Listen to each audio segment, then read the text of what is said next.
Hello, my lovelies. I'm Ginny O, the author with no last name, and this is time for Ginny O Talks, part of the channel where I talk about things in the creative community versus me talking about video game brands or reviewing books or playing games. So, last month, in November, the very first day of November, I made a video about National Novel Writing Month and the 5 things you need to get started to write a story. And today I would like to do a follow-up video for 3 of the slides, not just one, but 3 of the slides, because you may or may not know this, but that video, in its original incarnation, was 1.5 hours long. So I went through and I edited it down, but there were some things I took out of the edit that I thought could use longer time to talk about it. And one of those is conflict. So I want to delve further into this thing called conflict today. So of the 5 elements, there are 3 that really turn a story into a story. So that is your goal, which is, what your characters are trying to achieve. That gives you your beginning and your end. And then you have your conflicts, which is kind of like the joints or the obstacles that you put in the way, the things that they have to work to overcome. And then you have your stakes. What is the personal skin in the game of your characters to accomplish this goal, which provides tension. So today we are going to focus on the conflict part of the story, because I know personally that conflict is one of those things that's really, really tough. A lot of people are conflict adverse. They just want to write something where the characters are going back and forth and there's happy, fun times, and there's never anything that really stands in the way to impede them from getting what they want. And that means your story ends up feeling really, really flat. There is that mountain theory of storytelling. You got your catalyst, which starts the rising action, which takes you to your conflict, which takes you down to your falling action, and then your denouement. Well, that's just one way of telling a story. That's the one we all learn in English class, supposedly. But what the story needs to have is a conflict or an obstacle in the way. And it doesn't matter if it becomes like a plateau, or if it becomes like a range of little mountains, or if you get to there and you change the you get to the goal, you think you get to this completing the goal of the story, and the story's not finished because you've suddenly changed the goal, so now you've got more obstacles in the way, and more little bones, joints in your story structure. Conflict is necessary to create this a complete story. You can go through your life without conflict, but that doesn't make your story very interesting. People aren't gonna really want to read the lives and times of X, Y, and Z, Regency Court, or whatever it is, without the characters trying to attain something and having something stop them or try to stop them. Okay? So, in essence, conflict is what goes wrong in the story. What is standing in the way from the characters from completing the stated goal of the story. So there are 2 types of conflict that we went over very, very quickly in the Nano video. So there are internal conflicts and external conflicts. So internal conflict is man versus himself. Okay, so this is the main character kind of self-sabotaging themselves. Their inner turmoils and contradictions. In the hero's journey, this is where the hero is first refusing the call to go on their adventure. If you want to use the hero's journey as your story structure. Not everybody does. So they have this, they say one thing, they do another. Everybody has their idiosyncrasies and hypocrisies, okay? It's their feelings about what is going on, and, maybe they're doing this against their better judgment. It also is a lot about working with your characters and turning their strengths into flaws and their flaws into strengths. So your character, in order to be able to complete the goal of the story, needs to have some type of competency to make us believe that they can actually accomplish this goal. They need to have some type of expertise in whatever is going on. Because there is nothing more tedious than reading a story where supposedly the main character has no idea what they're doing, they're constantly crying all the time, or, exploding into anger, or however they deal with things outside of their control, and somehow through luck and serendipity and coincidence manage to complete the goal of the story. Yes, I am thinking of a specific book, but I will be polite enough not to say what it is. So, the way you take strengths and you make them flaws is, let's think about the Harry Potter houses. Okay, so the Gryffindor house, which we spend a lot of time in with Harry, their strength is considered bravery and courage. Okay, the bravest of the brave go to Gryffindor house, and there doesn't seem to be much anything else about Gryffindors that we're supposed to know. We just know that they're brave lions. So let's say if we were going to go with Leos, they're extroverts and they're good leaders. Okay, but what happens when you take that strength of bravery to an extreme? Well, it becomes recklessness, and that's a flaw. They're charging off without, making sure that there's not a pit trap in front of them. The strength of leadership can be somebody who is so self-involved and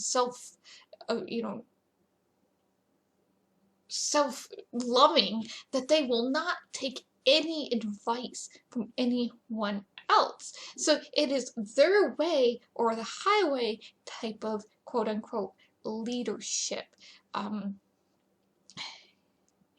Courage could also be, somebody dares them to do something, and even though it puts their health and life at risk, they're going to do it.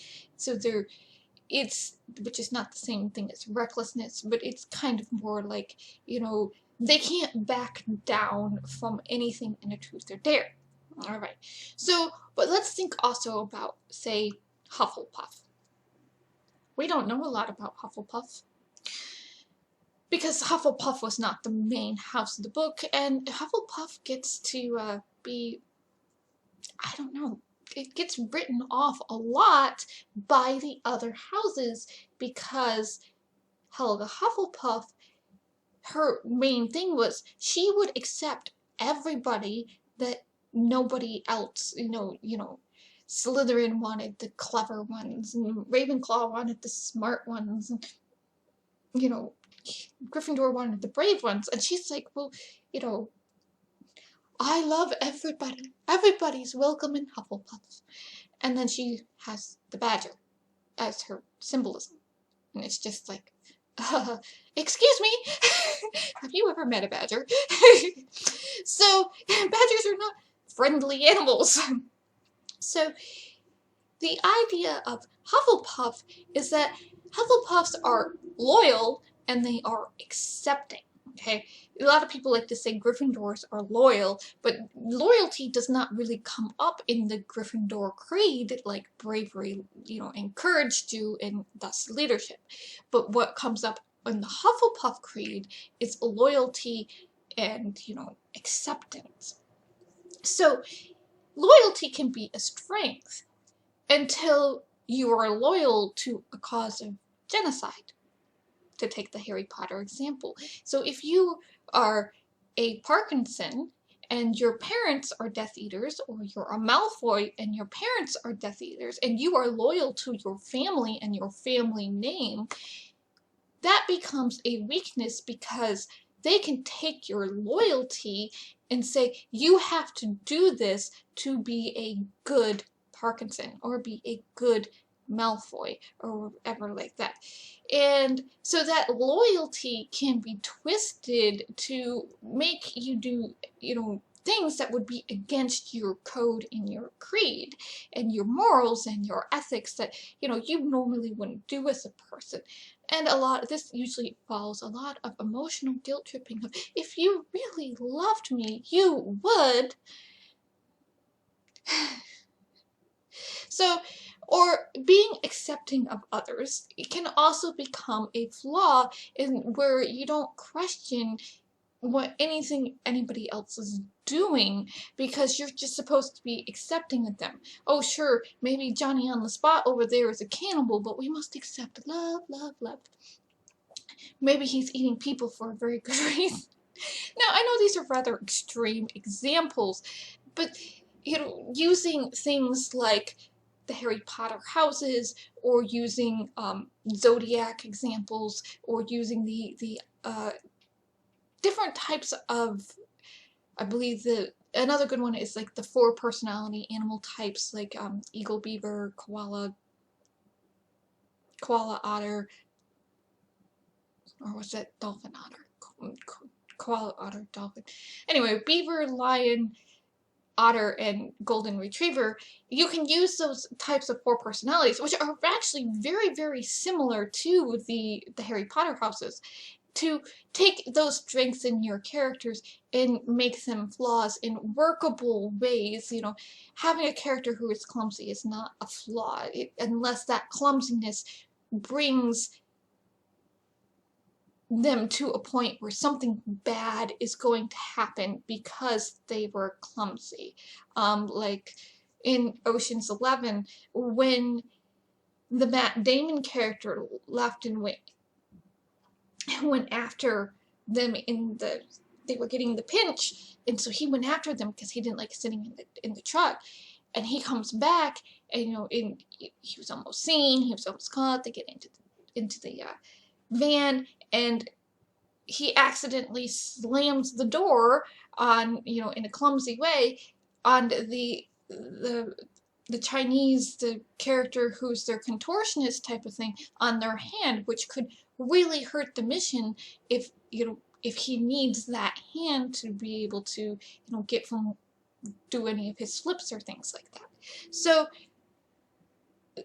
clumsy, I use clumsiness because that is one of the most glaring examples we've seen of a flaw that is not actually used as a flaw. Okay, so in internal conflicts, the character has to overcome these conflicts within themselves. These can be very juicy, very deep, intense conflicts, and make these decisions that will move along the story. So it's very character-driven type of conflict. And you often see character-driven conflict in what we call, quote-unquote, literary works. And, this is the middle-aged man having a midlife crisis. But you can also find these things in romance novels to answer the question of, why can't the characters be together? Now, usually it involves some type of internal conflict on the character's part, even if it's just deciding between the nice guy next door or the bad boy with the heart of gold. There's still an internal conflict on part of the character to go, I need to make a choice to move the story along. You can also find character-driven conflicts in upmarket fiction, which combine character-driven ideas and external plot-driven genre ideas to kind of like lampshade things that are going on. For a for a point of reference, I write upmarket fiction, so there we go. Now, the other type of conflict is external conflict. So this is man versus everything else. This could be man versus nature, man versus a power greater than himself, and the ever-present man versus man. So this is stuff that's outside forces acting on the character outside of their control, and we call this plot-driven narratives. So this is not characters making a decision or doing something and having consequences of that action that they have to fix, like a character-driven story. This is the aliens are invading because the aliens are going to invade no matter what. So now the character has to do something. There's a volcano going up. Somebody has decided to try to assassinate them. You know, it's things that just happen. And this is Murphy's Law. What can go wrong will go wrong type of obstacles. Another good one that falls under external is kidnappings. Kidnappings tend to be an external force outside of a character's control. They don't have any type of, you know, way to stop it usually, especially since a lot of times that I find a lot of authors do that either right before the story begins or as the story begins, and we need to work on that.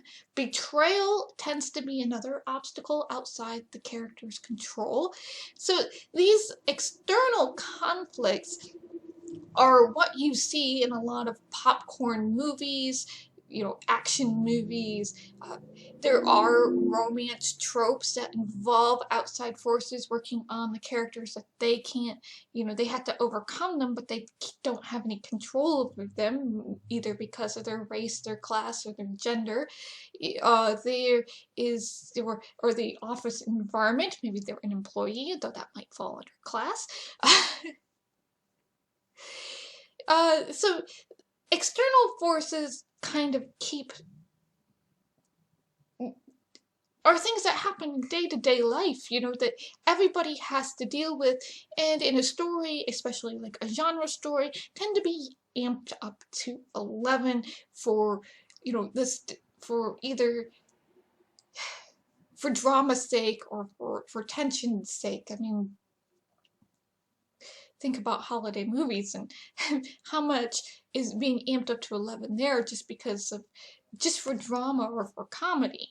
Okay, so this usually often begs the question, though, of what type of conflict is the best.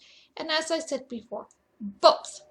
Both is good, because when you're working with characters, a character without internal turmoil or contradictions belongs in investments or in a coffin, not in a story. So what they're trying to say, they should be either a priest or a nun, or they're dead. This is from John Long's Literal Writer's Book of Wisdom, and which is the only writer's book of advice I ever recommend. So your characters need to have both these internal conflicts to overcome, you know, why can't they be together now? You know, the recklessness, or the maybe they're too clever for their own good, or maybe they're too ambitious and they're blindly ambitious, or maybe they just get angry really easily.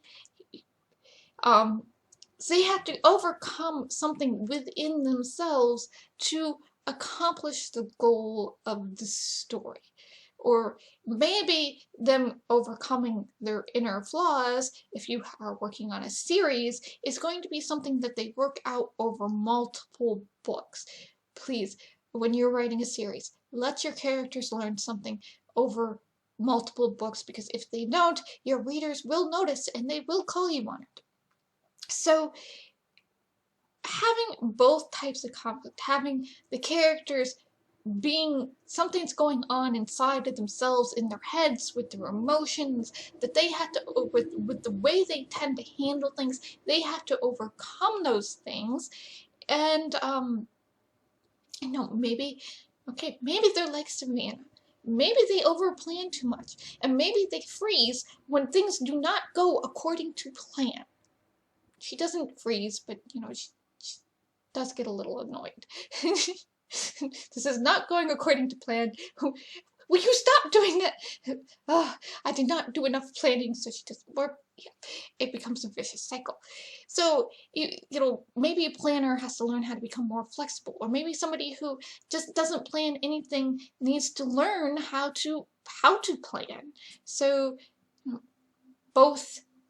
having both conflicts will make your story more fleshed out, more alive, more, you know, layered, if we want to use that word. So for readers to really get their teeth into it, to really start enjoying your story more.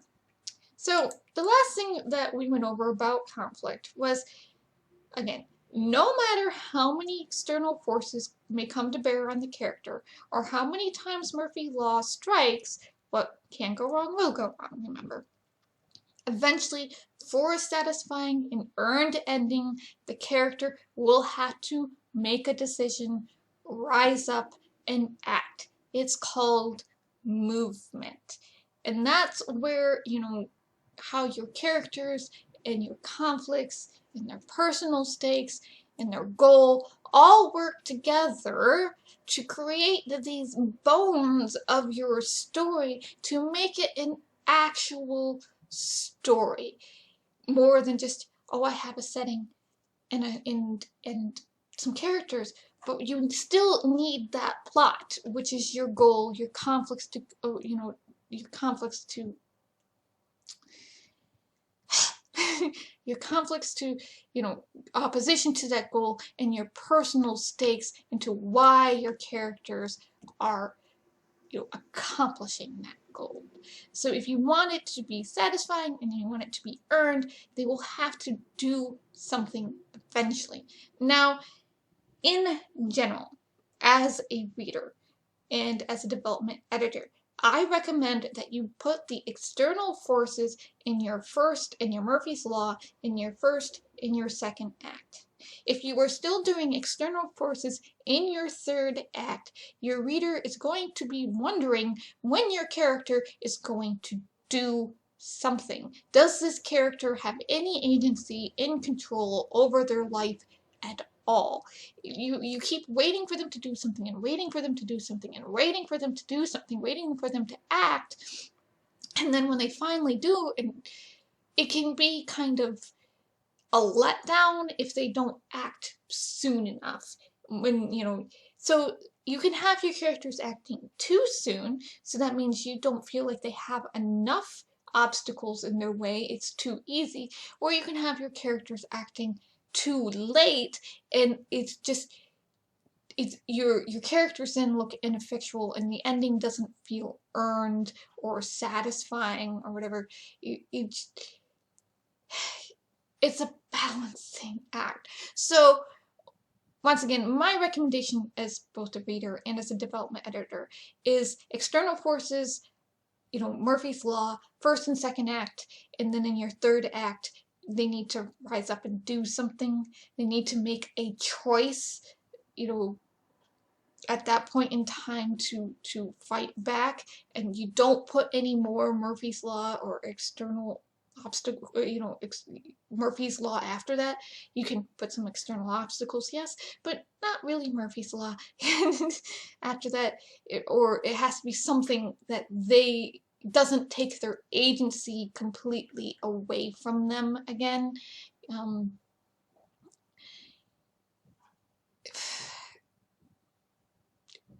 It starts getting into, you know, we have to, such personal individualized things that, you know, story, case by case basis to see how it would work out.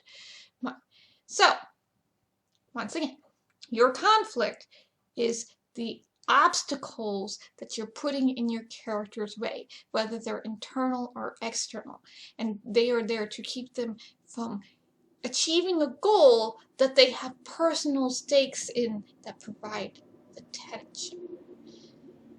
Alright, so thank you so much for listening. Take care of yourselves, stay safe, bless, and I will see you in the next video.